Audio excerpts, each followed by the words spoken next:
Yo, what's going on, everybody? We back with another one.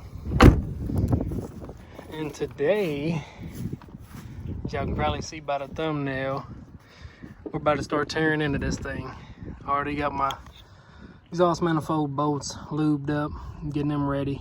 Let me show you what we got that come in today. Camshaft and everything else should be in tomorrow. So, let me show you what we got. Exhaust manifold gaskets. Let me just go ahead and get this whole box out. Oh.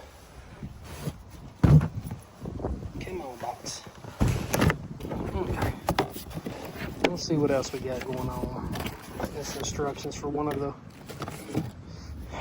good valve cover gaskets. Let's see what else we got going on. We have head gaskets. What else do we got up in here? I think that's it as far as parts. Oh, one more thing. While I got this thing tore apart, I'm going to be doing the knock sensors. Actually, you know what gasket I forgot to order? The valley cover gasket. I can get that at AutoZone. We got the lube for the camshaft when it comes out. Let me show you what other things we got. I don't know how this is going to work. It's kind of wonky. It's supposed to be for the springs to change the valve springs, but I don't know how that's going to work. Gave you a pack of gloves with it too. And what else? Oh yeah, the harmonic balancer, the puller for it. So yeah, that's what we got so far. And all this stuff comes from Amazon. Even the LS7 lifters, they're coming from Amazon. They're like 150 bucks. You get them from Texas Speed, they're like 240, and I'm not paying 240 when I can pay 160, and they're the same thing. So yeah, everything that I bought so far on Amazon was like $290, and then off eBay the camshaft, the valve springs, push rods, the gaskets for the timing cover, and the trays for the lifters was $530. So I'm at like $850, and I priced all this stuff on Texas Speed, and it was like going to be over $1,000. So I'm like, you know what is ordered off all these small sites and basically just part match it to what Texas Speed has, and that's what I've been doing. But yeah, let me show y'all what else I got yesterday and put on this thing. Check it out, check it out. We got us an old chrome bullet antenna, and we got us a little $30 tip from AutoZone. And what else do we get? Oh yeah, these here. Look how stupid bright these things are. Which key is it? Oh, look how bright them things are. Crazy bright. But yeah, back to the main attraction. I think I'm gonna go ahead and pull coil packs, spark plugs, intake manifold, all the fuel rail system, intake. I might pull the fans, I'm not sure yet, because I don't think I have to pull the radiator on this one, just the fans, and I think that would give me enough room to pull the camshaft out. I'm not going to mess with the camshaft because I got to get an impact for that nut, because I don't have one. I do have an impact, but I don't think it's strong enough to break that bolt loose. And the next thing, I think that's all we're going to do today. We're going to get the intake off, the fuel rail system, coil packs, spark plugs, wires, intake, just everything off the top of the motor. That way tomorrow when I get home, if I get home early enough, I can start there, and most of the hard work will be done, because I spoke to a guy and he said they would do everything for $1,500 to put the new cam and everything in, and then to do the tune was another $500. So I might just have him do the tune. I think I'm gonna do the motor work and save that $1,500, because it's not that hard, you know what I mean? I just don't have a lot of time when I get home from work. It's usually almost dark. So yeah, that's the main thing, trying to get home in time so I can do a little bit every day, because I'd rather film what I'm doing and show you guys what I'm doing. That way if one of you guys decide, oh look, I want to try this, you know, I can give you the insight on what's going on, how hard it is. And that'll also give me some time to get these wires like this and get some wire loom on them, or some black electrical tape, that way they're not naked.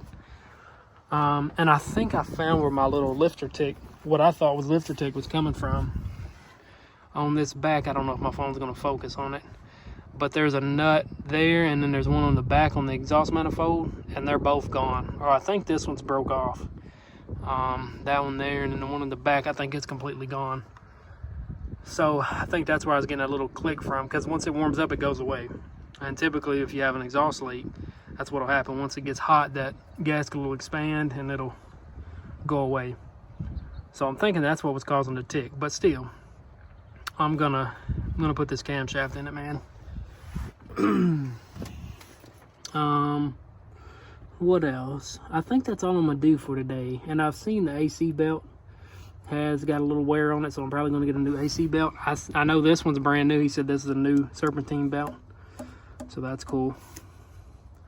But yeah, I'm gonna get started. I got the barbecue grill going too. I'm putting some pork steaks on there, some taters, and yeah, so I'm gonna get started on this thing, get this thing tore apart, and then I'll pick the video back up once I get some of the stuff off of it. All right, fellas, I think we're gonna call it for today. Let me grab my flashlight so I can show y'all what we all got done, or what I got done, what all I got done. Honestly, this motor is super clean. I don't think they ever changed the spark plugs though. Them things were, look how clean that thing is. Let me get up on the, but we got the intake manifold off. We got the water pump. I mean, it's, look how clean that thing is.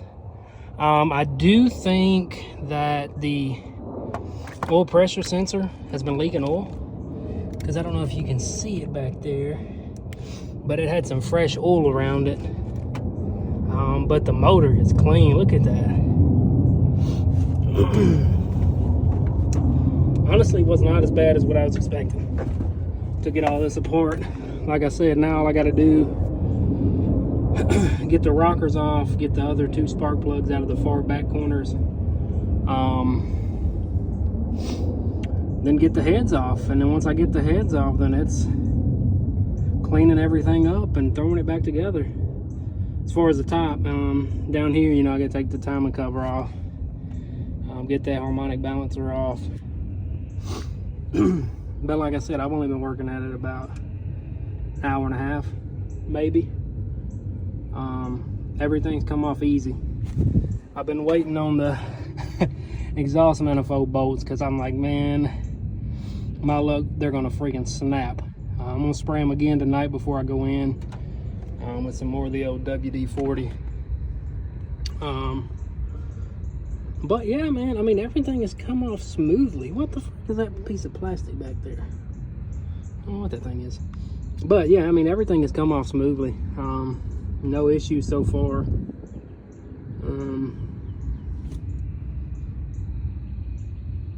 Yeah, I mean, it's pretty straightforward so far. I think the hardest part is going to be the harmonic balancer. I think that's going to be the hardest part to get off. And then that 10mm bolt on the valve cover behind the AC compressor, because I'm not taking the AC compressor off. When you know it, my flashlight dies. Old plumbers for you. Don't ever have to charge batteries. But I just wanted to give y'all a little update. This is going to be like a part 1 video. It's probably going to be like a 3-part series, because I don't know if I'm going to be able to get to it tomorrow, depending on when I get home. I'm going to try to get some stuff done to it tomorrow. Probably get the rocker arms off and the heads pulled. And tomorrow's Wednesday. Okay, so Thursday, the rocker arms should be in. I mean, not rocker arms, but the lifters and the trays. And then that's it. Yeah, tomorrow the camshaft's coming in. Then the lifters and the trays. So yeah, I mean, I'll have everything Thursday to put it back together. I don't know if I'll be done by then, just because depending on how late I get off for work. It ain't supposed to rain this week, so that's cool. Let me think, is there anything you really need that is specialty tools to get where I'm at? You will need the little, let me show you what we got. This is the only thing that you'll need that's not like a basic tool. Well, a lot of people probably have them. It's a fuel line remover. I'm trying to get the size 3/8. You'll need that to remove the fuel line off the intake manifold. But that's the only like tool you'll need that's any kind of unordinary tool that everybody wouldn't have. Everything else was 10 millimeter, 8 millimeter. Then you got your socket for your spark plugs. You got two 15 millimeter bolts, one here and one there, and that removes your blower motors, your fans. And then all the bolts on this assembly, you got 5 15 millimeter bolts. Your water pump bolts, you got 6 of those, and they're 10 millimeter. So literally like everything's 10 millimeter, 8 millimeter, 15 millimeter. And that's it. I'm not sure what size the harmonic balancer bolt is. Once I get to that point, I'll let you guys know, which I'm sure a lot of you already do. And it looks like the bolts for the exhaust manifold, they're going to be 13 as well. Yeah, but that's going to do it for this video. Like I said, this is going to be a part 1 of a 3-part series. I'm sure it's going to take 3 videos to get everything pulled apart and back together, depending on when I get off of work. I'm hoping to have it done by Saturday. Hoping to be able to start it Saturday. I know I'm going to go ahead and buy new spark plugs, new plug wires. I'm going to get an oil sending unit, or oil pressure, whatever it's called. I think it's a sending unit, oil sending unit for the pressure gauge for that, because that looks like that's leaking. And it might not be tightened all the way. I don't know if they ever tried to replace it and just didn't tighten it all the way down, because that would be hard to get to with the intake on, but I'll figure that out when I get to it. But yeah, if you guys enjoyed, hit that like button, subscribe, stick around, because like I say, we got more to come for this thing. Peace.